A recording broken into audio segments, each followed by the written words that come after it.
Hi everybody, in this video we're going to cover the section 2.4, which is on graphing linear equations. I'm going to try to make 3 quick videos out of this one unit. That way you can just watch little ones instead of watching one big video. So let's get started. This video first is going to cover slope-intercept form, as well as on the next page the horizontal and vertical lines. So slope-intercept form is the one everyone is most familiar with. We all know, hopefully, the formula for slope, y sub 2 minus y sub 1 over x sub 2 minus x sub 1.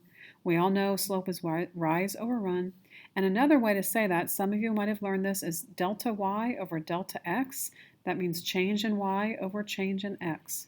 If you don't know that one, that's okay. It's just kind of a shorthand for the equation. And then slope-intercept form, y equals mx plus b. Everyone is familiar with this form. You've done it a bunch in middle school and other places, so you know how to do this. And so the way we graph this is we look at our equation, we pick the b, the y-intercept, and then we count our rise over run. So let's do this first example. So we're going to start off with plotting the 4 on the y-axis. We plot our y-intercept. We go down 1, right 2, down 1, right 2, down 1, right 2, and so forth. Or you could go up 1, left 2. That's the other option. And now I need to connect those with a line. And so my line's going to look like this. So that is how I'm going to plot that. I think everyone knows how to do that. Now, in this video, I'm not going to talk about advantages and disadvantages, but I want you to think about it. So I'm not going to give the answers away. We're going to talk about it in class tomorrow, but can you think of at least one advantage and at least one disadvantage for slope-intercept form? And then let's turn over the page to the horizontal and vertical lines. All right, the equations of horizontal and vertical lines. So if we look at this solid line, what is the equation of that line?